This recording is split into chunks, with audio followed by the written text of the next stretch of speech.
Welcome, ladies and gentlemen. My capture has to happen. There we go. On the left-hand side, we're looking at the members of Brewmasters here in Heroes Lounge Division 7. We've got ourselves a Rhaegar, Ragnaros, Muradin, Kel'Thuzad, and Lunara. To the right of our map, we are taking a peek at In Crust We Trust with a Vala, Sonya, Falstad, Brightwing, and Varian.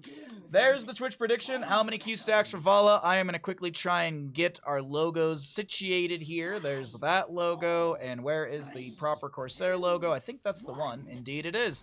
All right, well, the prediction has begun. Hey, listen. How many Q stacks for Vala? Vala's going to be going into the Puncturing Arrow at level 1. How many of those stacks will she have by the end of the game? Will she have 40 or more or 39 or less? You can get your predictions in right now. There you go. Puncturing Arrow. 1,000 stacks available. Cheers, chat. Hell yeah, brothers. I got a soda water. Thank you for the drink redemptions, chat, because holy crap. Falstad's gonna need one right now as First Blood goes over to the side of Brewmasters. Well done. Any believers on 40 or more? Any odd players?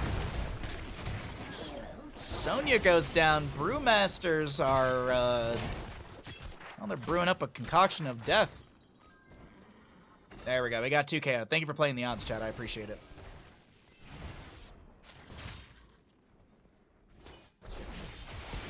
There was the old meme where it was someone's cat. Maybe not meme, but it was a photo.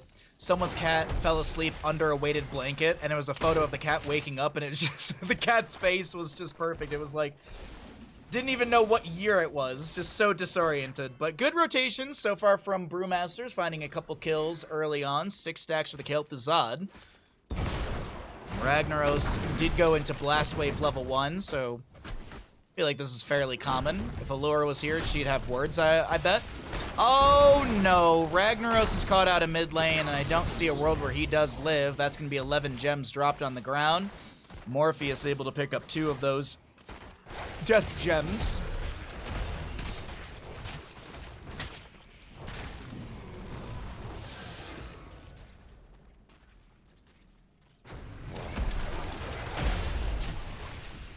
Okay.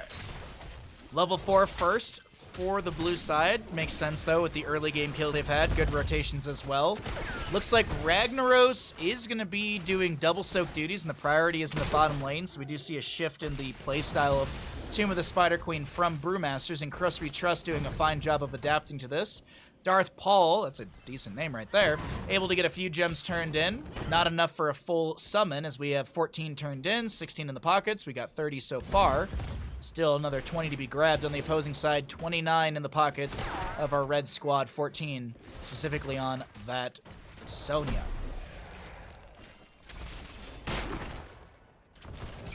Chains into the bush on Zazelia. Not able to get a pull. But still, that's a 1-stacker on Master. 1 stack for Master of the Cold Dark. 15 at the 50 mark, you do have the Glacial Spike. At the 30 mark, you get that 75% spell power increase. Just skimming through some of the other talents. Auto attack full build for Falstad.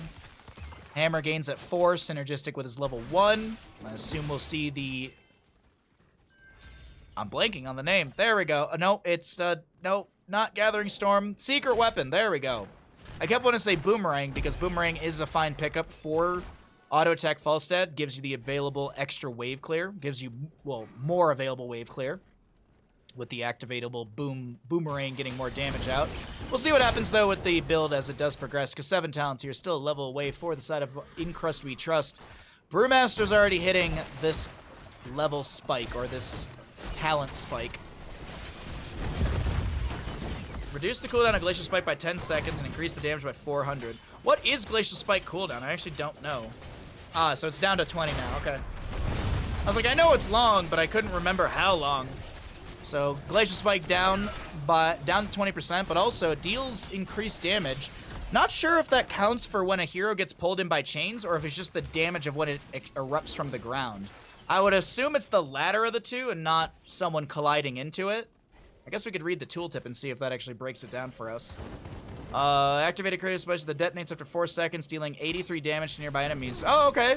So yeah, it does explode and deal damage. You're increasing that by 400%, so whatever 400% of 83 is, that's a lot. First Webweaver phase goes over to Brewmasters. The Kael'Thuzad's starting to pop off here, picking up a few more stacks. Math, we don't talk about it here. Indeed, we don't. Unless I get it right. 415 damage. Is it really? Wow. It's nice chonky damage right there. 10 talent tiers almost in for the Brewmasters. Level and a half to go. Gonna have their Webweavers ascending in the lane, so we'll take a look at the damage healing experience for map number 1 in this best of 3 series. Mid lane fort front gate already going down. Darth Paul tanking a few shots. Panda with the rest of their team, or at least with 3 other members, pushing in through mid. Ragnaros did shove up bottom lane a little bit. Falstad clears that out. 50% of the fort, actually more than 50% of the fort goes down. The babies, the summonables, are dealing quite good damage. And some more chains from Kael'Thuzad as the top lane fort is still up. Mid lane does go down.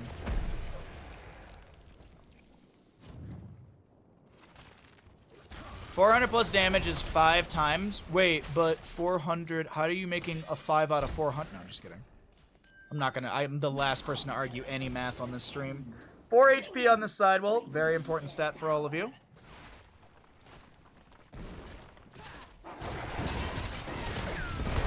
Now you can see my logic there is so sound. Right wing phase shifts in, gets pulled in by the chains of Kael'Thuzad. Rhaegar will fall, but Ragnaros is still in the mix and they want to brawl out in bottom lane. It's 4v4 with the Sonya and Rhaegar traded, but no healer for Brewmasters. 39 out of 55 available. Speaking of available turn-ins, we have 90 in the pockets of In Crust We Trust. See if they can turn in the necessary amount. 15, 25, that's obviously not enough. Only 15 do go in.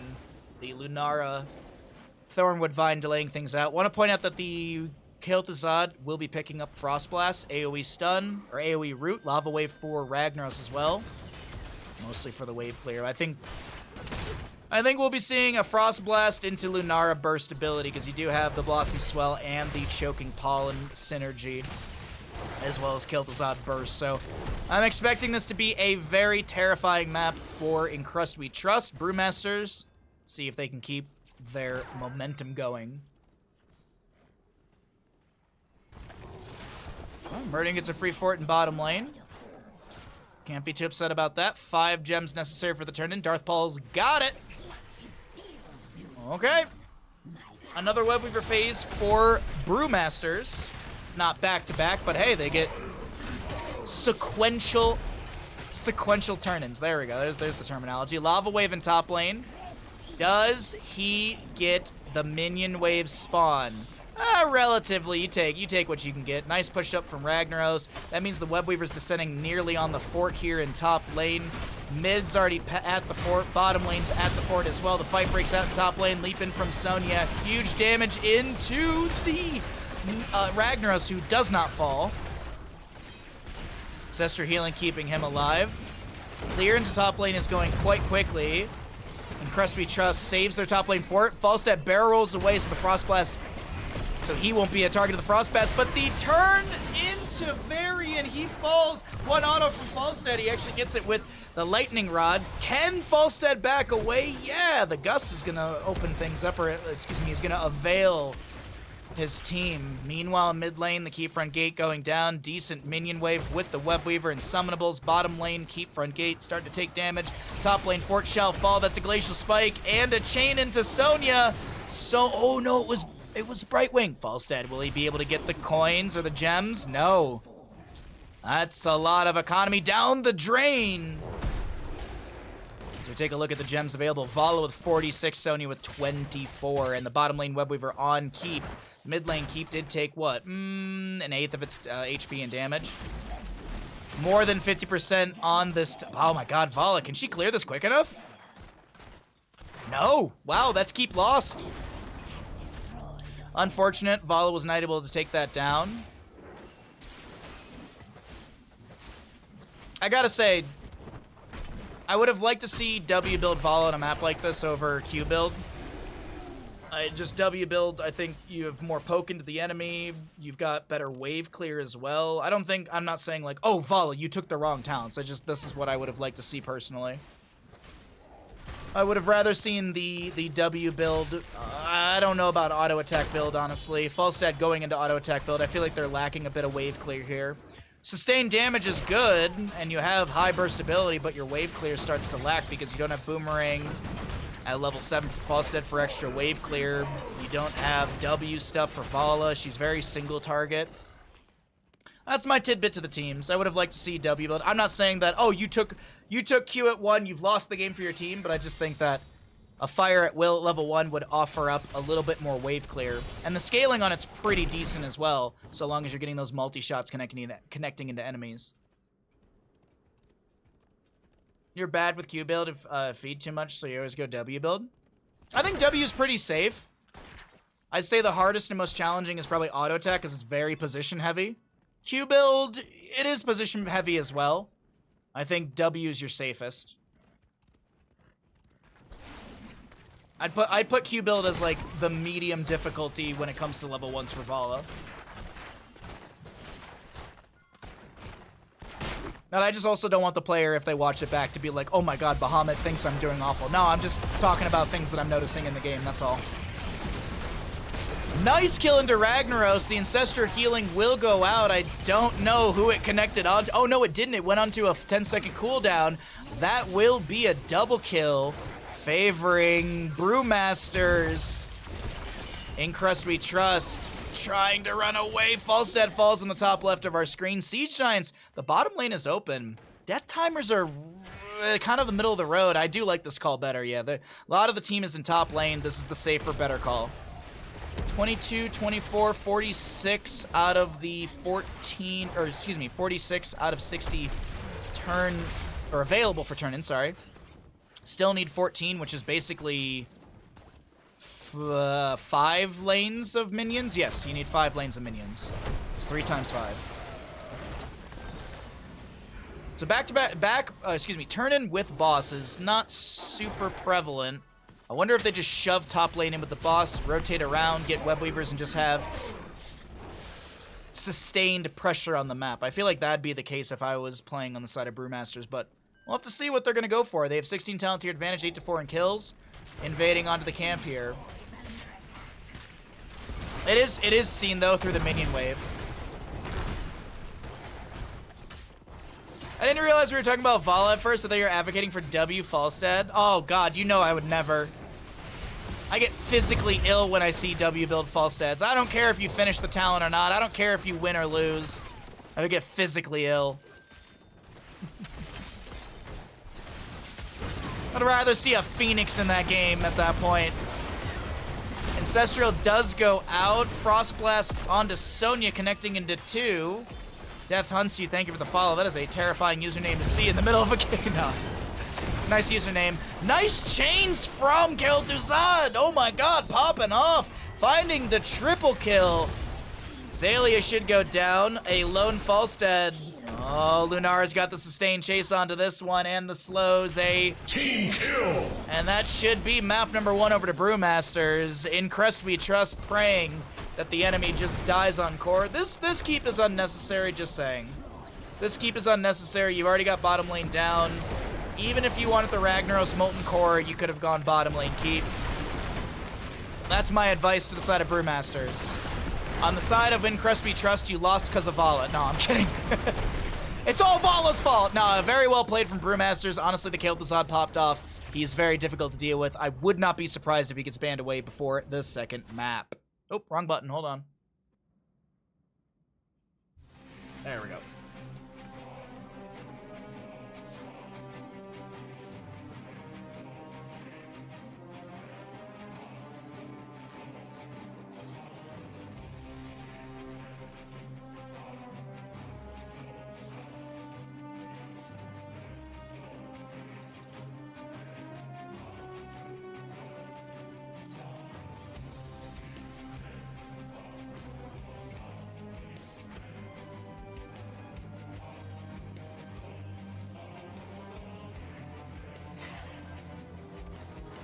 My buddy just sends, we have a group chat.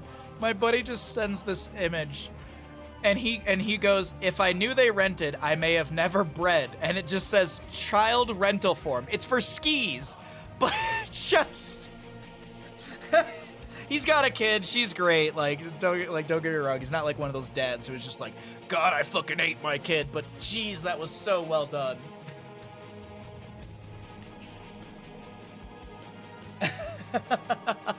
By the way, how many Q stacks for Vala? 39 or less.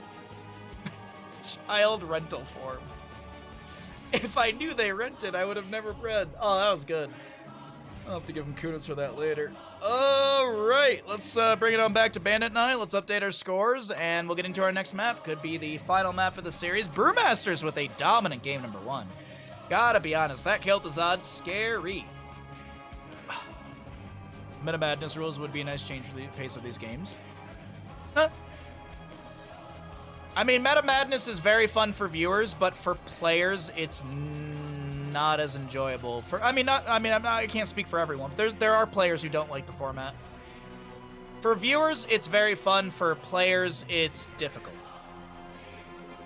I literally know one of the players from the Nations Cup tournament finals was like, wasn't too much of a fan of the.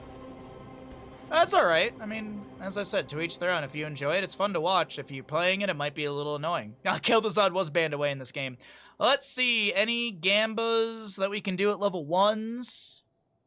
No, not really. We're going to Infernal Shrines. We'll do. Okay, I know what we'll do.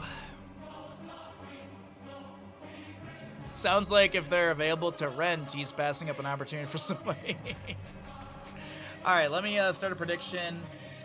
Which team gets third Punisher?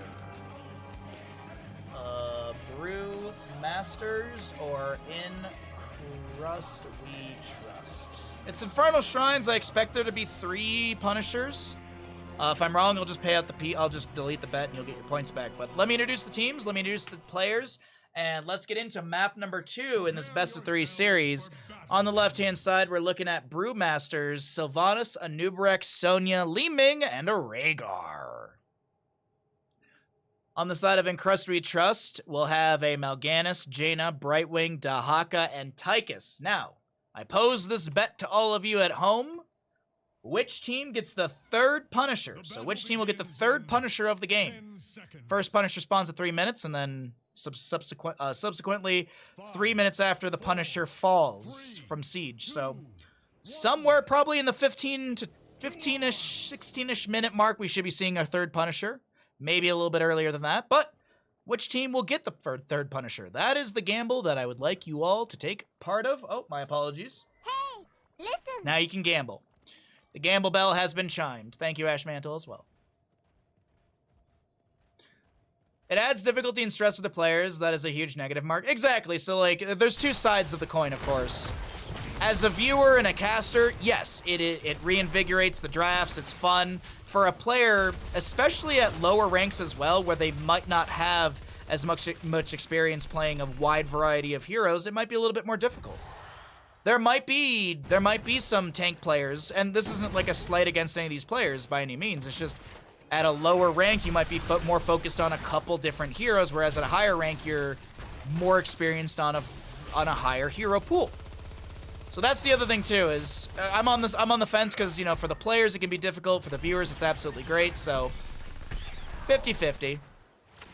I wouldn't mind like if we just did another not Nations Cup, but if we did a Meta Madness tournament in a few months. Like I think having a break from the Meta Madness draft style, getting regular sort of drafts games, I think that's fun for a little bit, and then we revisit Meta Madness maybe in a couple months, maybe towards the end of summer when fall's rolling around and people are starting to kind of chill out a little bit, not go outside as much. Maybe that'll be a good time for a tournament. I don't know. I can just only hope. Oh, whoa, holy crap, that's some good predictions right there. First Punisher of the game will be Frozen in the bottom lane. So 3rd Punisher could be Mortar or Arcane, as it does cycle through the 3. We'll find out what that is going to be after our 2nd Punisher. We'll know the 3rd one, of course. But Frozen Punisher, not something you want to scoff at early game. 1 minute away from being up for contest. Well, Dahaka and Sonya catch some soak in mid and top. Sonya just making a quick rotation to mid. While the allies grab camps for mid. And maybe bottom lane as well. Excuse me. Ooh, good burrow in. Wow, not burrow in, sorry. There was a really good Fell Claw from Mal'Ganis, which was getting the stun in place, the knock-up. Misread the Anubarak burrow charge. But that also did create a little bit of space. Sylvanas did go into position level 4, stealing away minions from the enemy. Lurker Strain to Haka makes sense. We will have the Frost Shard as well for Jaina, so poking with that one. What's Tychus going to go at level 1? In the Rhythm would be a great way to just... Excuse me, the bigger they are would be a great way to shred through the vast majority of Anubarak's health, force him back, and you're now having a Sonya tank situation. We're going to see in the Rhythm instead, increasing that minigun duration. Last night, I think I played a Tychus, and I had just south of 200 stacks, and I think my minigun had 12-second additional time, which was 15 because there's a baseline 3 seconds on it. Unfortunately for Tychus, I guess maybe fortunately for everyone else, trait is not an active cooldown, meaning when you use it, it actively starts cooling down. It's not until the minigun expires that it starts the cooldown. Could you imagine how insane that would be? You'd have like at 200 stacks, you have 100% uptime, maybe actually less than that. 150 stacks or so, you have 100% uptime of minigun. You basically never have to, you just always be slapping your D. Constantly slapping your D. Polymorph, Captain Obvious turns into a pig. Fellclaws gets the stun into Rhaegar. Sonya rounds the corner with a spear to the face of Tychus as he tries to overkill. Xaylia getting stunned by Anubarak, trying to get out. Soothing Mist from right wing opens up that window, and first Punisher of the game might just be going over to the side of Brewmasters. In Crust we trust, we're forced back. Top lane Fallen Shaman. We'll see how the RNG works out for the Fallen Shaman. Will the tower shots eventually target him? Actually, no, it doesn't matter. Morpheus in top lane. Morbius in top lane. Anubarak zones back the Jaina, quickly approaching three-quarters of this objective. And 3 more skeletal defenders to go, less than that. First objective to the side of Brewmasters, as the Frozen Punisher makes his way to bottom lane, but the chase is not into Mal'Ganis. No minigun stacks from Tychus. A little rough right there, trying to step in and build those up.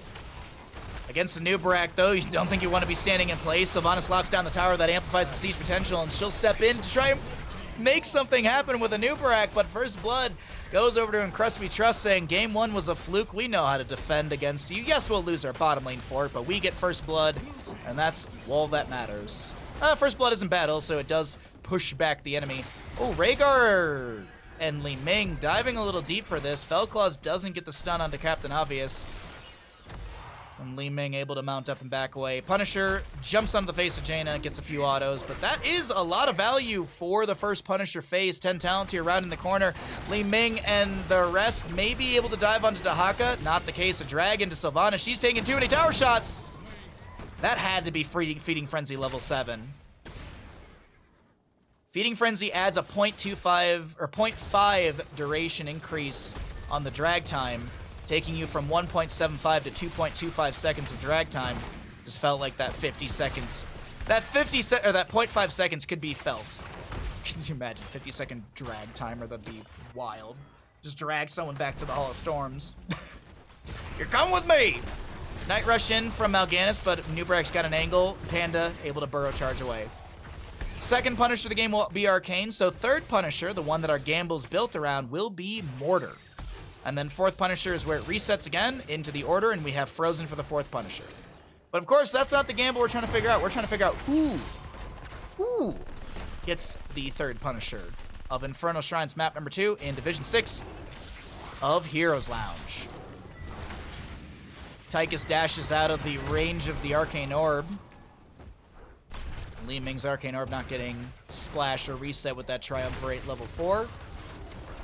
And Dahaka did go Feeding Frenzy level 7. Okay, definitely was right on that one. That 0.5 was just trying to judge that 0.5 seconds. Dark Conversion Mal'Ganis, Emerald Wind Brightwing level 10, Sonya holding 10. I still feel like it's Leap. Wrath Berserker is very strong.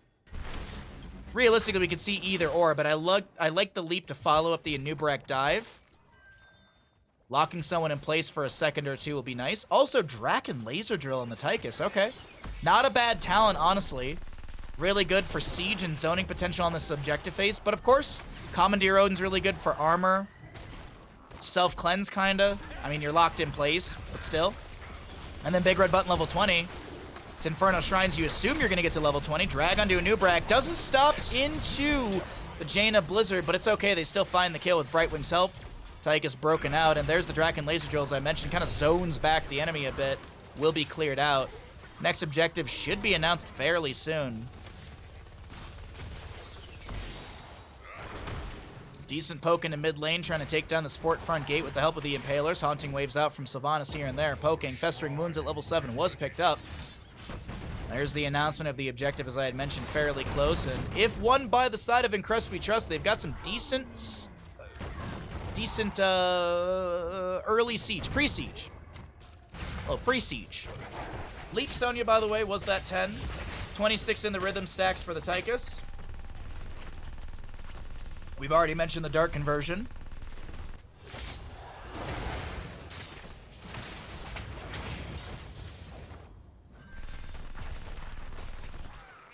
Okay. 13 talent here might be hit by In Crust We Trust first. Unless they just run into the enemy and sacrifice a few members.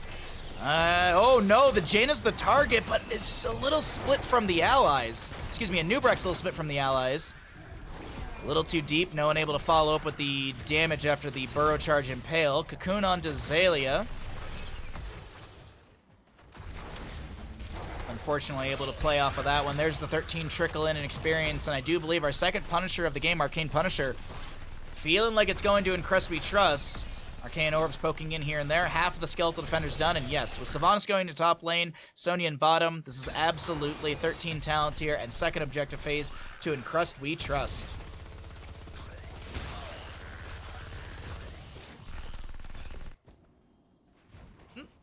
Possession minion pushes up the wave as well. Tower on the fort front gate goes down. There's the Arcane Punisher. Sonya backing away. Jaina's level 1 Arcane Orb, or the... Oh no, Anubarak, you stepped too far out for that. Oh no, it doesn't work out with the pole. Fingers of Frost, sorry, at level 1, I could not remember it. I gotta say, I know I keep talking about it, but that's my level of excitement for it. And I know it's a ways away. I'm so excited to learn everything and all the intricacies of Stormgate. Like, oh, this is this name. I had so much fun when I was learning StarCraft 2. Like, learning the name of the abilities. I don't remember all of them, but like Psionic Transfer for the Adepts, and that's all I remember. No, like, Burrow in from Anubarak, leap in from Sonya. They get the kill into Jaina. The camp stolen away. Mal'Ganis inside a cocoon. He will break out, get the Night Rush, put a few enemies to sleep. Wave of Force from Li Ming pulls him around, but it does not seem like Mal'Ganis is the chase target, as they Stadha is able to sidestep the magic missiles.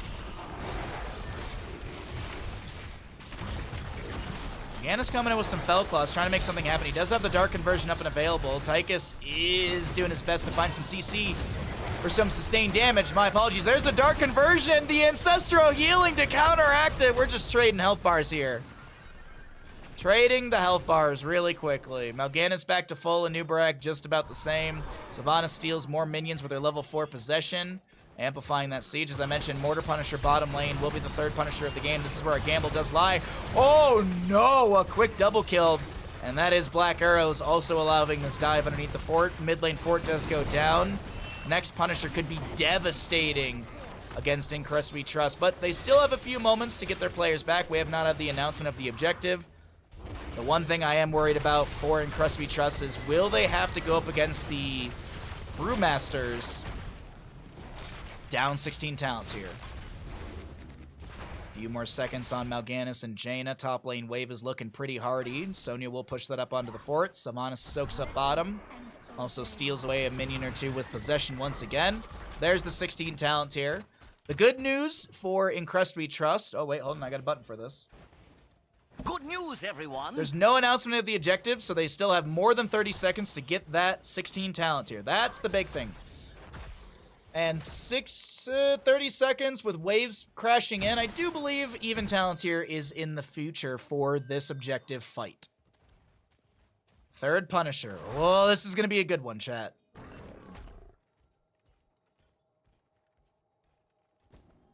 I also had a really good gamble on this. I'll get 20,000 to 12,000. Rounding on those numbers, but still. 16s are here. We have Phase Out for Brightwing. Oh, Numbing Blast. That's going to be the root in place from the Jaina. Goodbye, Tychus. Not what you want to lose right before the during the objective announcement. I saw Jaina. Goodbye. Bit of a miscommunication, misplay onto that one, and Sonya starts working on the keep front gate. No way they end it here. Death timers are way too low. Oh, well, death timers are okay. Do have a Sylvanas. No way they end. No way they end it here. I think it's too greedy if they try. I mean, Tychus 14? Actually, maybe it's not greedy. Okay, no, they back off.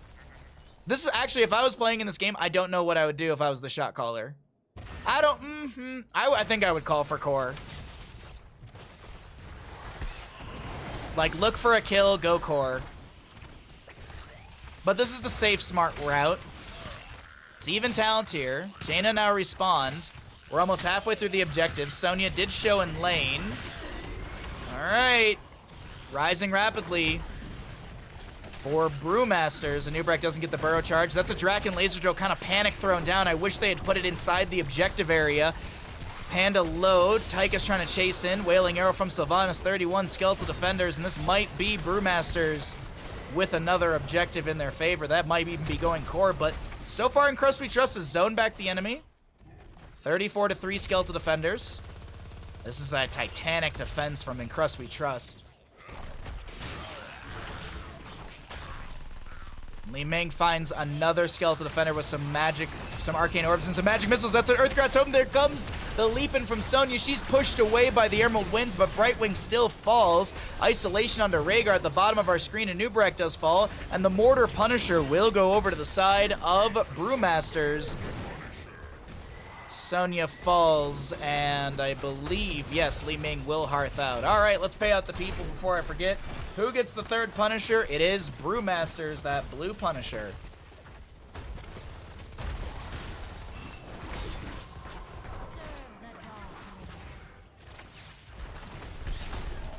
They may not be able to siege in bottom lane with it, but still, getting the Punisher, denying the enemy team siege potential, and a rotation to top. Nicely done. As a reminder, since we just hit the Arcane, or the Mortar Punisher, that was our third Punisher of the game, we reset on that cycle, so fourth Punisher will be Frozen. Really big for In Crust We Trust for her siege potential. Maybe they hope it's in mid lane, open things up. That is the most equalized lane on the map so far. Yeah, it's the most equal lane at least. Oh boy, level lead still for Brewmasters.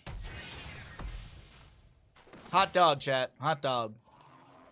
Speaking of, might be a good purchase at the grocery store later. Might be time to grab some weenies for the weekend.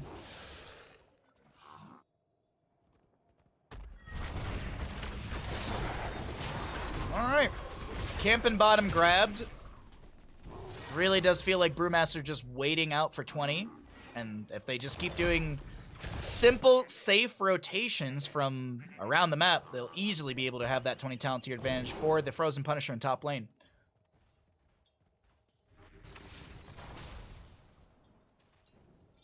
Uh-oh. Tychus? Oh, okay. Thought there was going to be a run at the enemy team. No. Well, gotta make a decision here. Can't be too passive. Looks like Zayli is calling for an invade.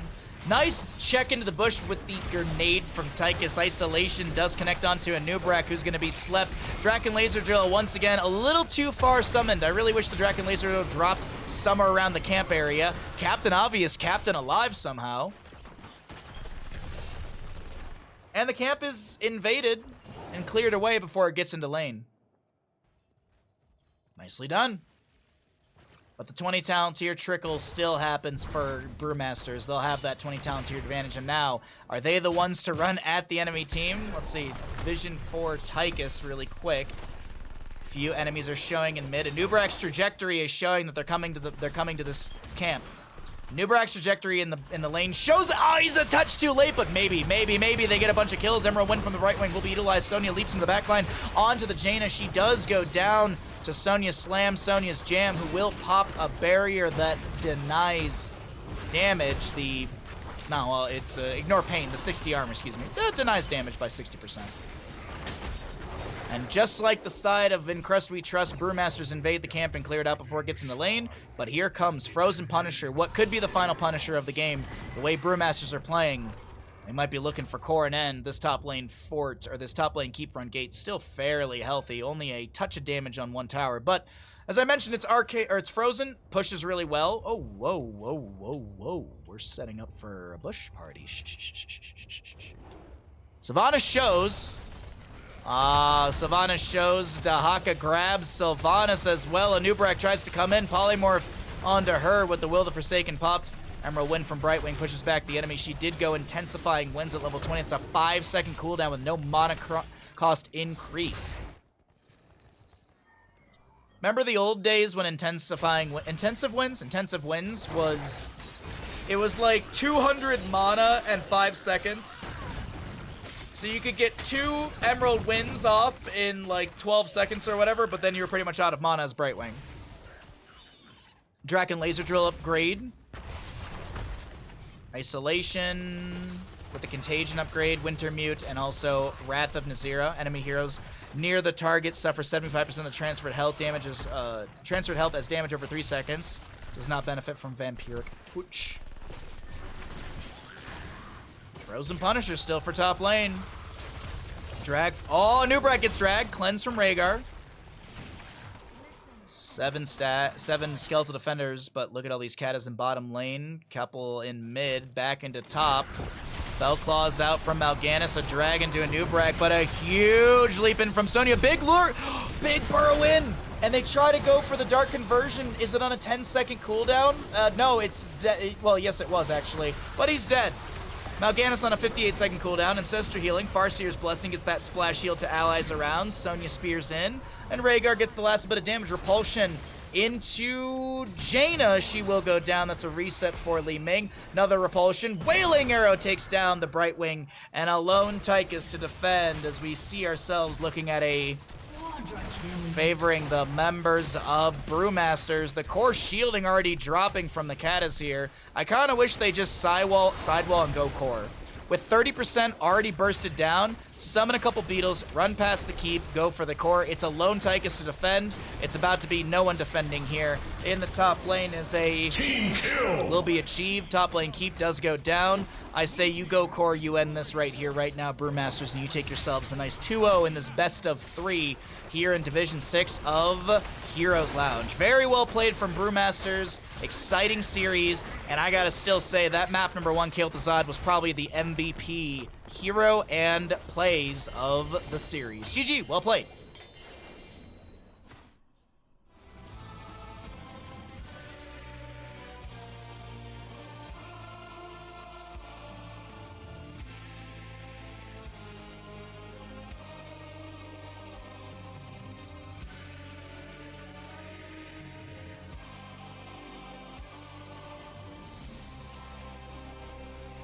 Oh, some good games here. Some very fun games here.